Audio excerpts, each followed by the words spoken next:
আসসালামু আলাইকুম প্রিয় শিক্ষার্থী বন্ধুরা, আশা করি তোমরা সকলে ভালো আছো। আজ আমি সিন প্যাসেজের যে শর্ট কোশ্চেনগুলো আসে, অ্যান্সারিং কোশ্চেন্স, এই অ্যান্সারিং কোশ্চেন লেখার সহজ নিয়ম শেখাবো সিন প্যাসেজ থেকেই। আজ আমি আলোচনা করব তোমাদের পাঠ্য বইয়ের ইউনিট 2 লেসন 3A নিয়ে। এখানে humans can neither change the sun's radiation nor the earth's orbit around the sun। আচ্ছা, এই প্যাসেজটা এতই গুরুত্বপূর্ণ যে গড়ে প্রতি বছর কোনো না কোনো বোর্ডেই আসে। কাজেই আমি এটার উপর জোর দিয়েছি এ কারণেই যে এর যে প্রশ্নগুলো আসে সে প্রশ্নগুলো কিভাবে উত্তর করা যায় তা দেখাবো।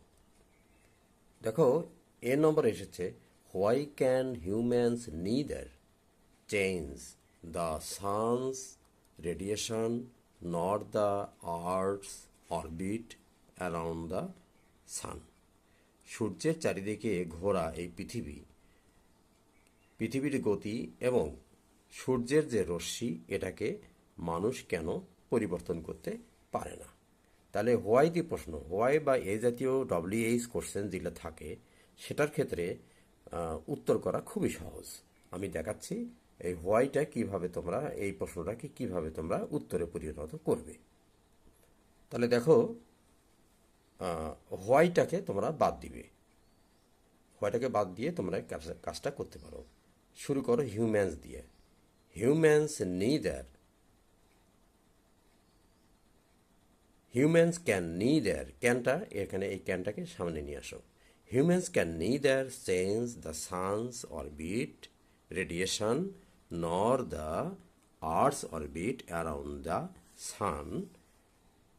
হোয়াই দিলে বিকজ দিতে হবে। তাহলে আমরা এটাকে বলতে পারি because it is controlled by Allah, the creator of this universe. অথবা আর বলতে পারি because it is natural law, কারণ এটা হলো প্রাকৃতিক নিয়ম।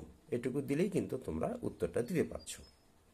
এবারে দেখো, হোয়াট দিয়ে একটা প্রশ্ন আছে। What do you think the main cause of the increase in the carbon dioxide level in the atmosphere is. এর অর্থ হলো বায়ুমণ্ডলে যে কার্বন ডাইঅক্সাইডের পরিমাণ বাড়ছে এর মূল কারণটা কি? এর উত্তরে বলা যায়, দেখো এই প্রশ্নের মধ্যে উত্তর নিহিত আছে।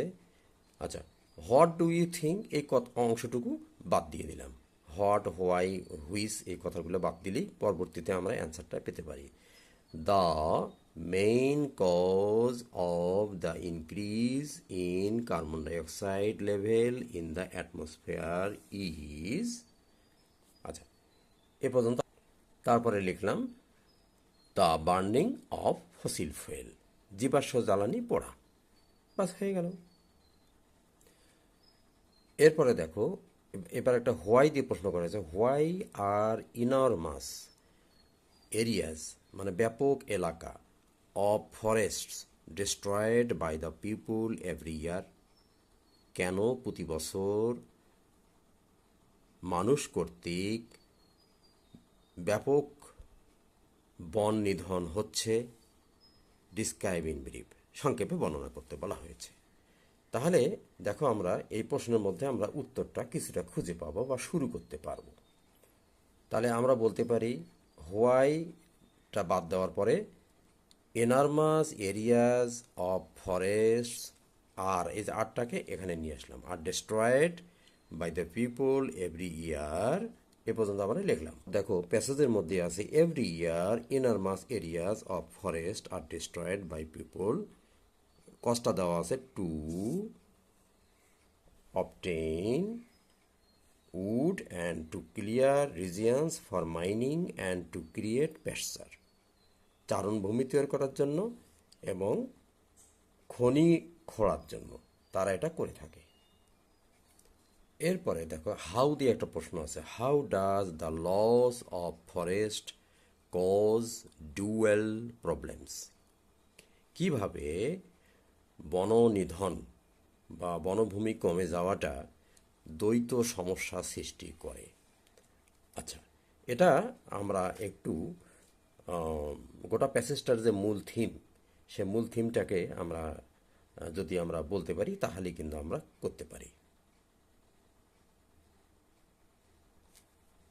আচ্ছা, এর উত্তরে আমরা শুরু করতে পারি এখানে, the loss of forest cause dual problems. দেখো প্যাসেজের শেষের দিকে আছে, trees that are burned off release large volumes of carbon dioxide gas into the air. বাতাসের মধ্যে যে গাছ নিধন করা হয় বিপুল পরিমাণ কার্বন ডাইঅক্সাইড গ্যাস ছেড়ে দেয়। On the other hand, as forests absorb a lot of carbon dioxide from the air and deliver oxygen instead, we also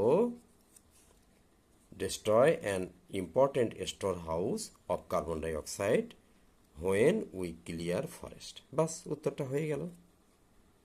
তাহলে তোমরা যদি এই ডব্লিউএইচ কোশ্চেনগুলো যেগুলো থাকে, হোয়াই, হাউ, হোয়াট, এগুলো দিয়ে যদি যে প্রশ্ন থাকে, সে প্রশ্নগুলোর হোয়াই, হুইচ, হোয়াট, হাউ এই কথাগুলো বাদ দেওয়ার পর পরবর্তী বাক্যের অংশটুকু নিয়েও কিন্তু তোমরা প্রশ্ন উত্তর দিতে পারো সহজেই এবং প্যাসেজ থেকে সাহায্য নিয়ে। কাজেই আজ এ পর্যন্তই। ধন্যবাদ। খোদা হাফেজ।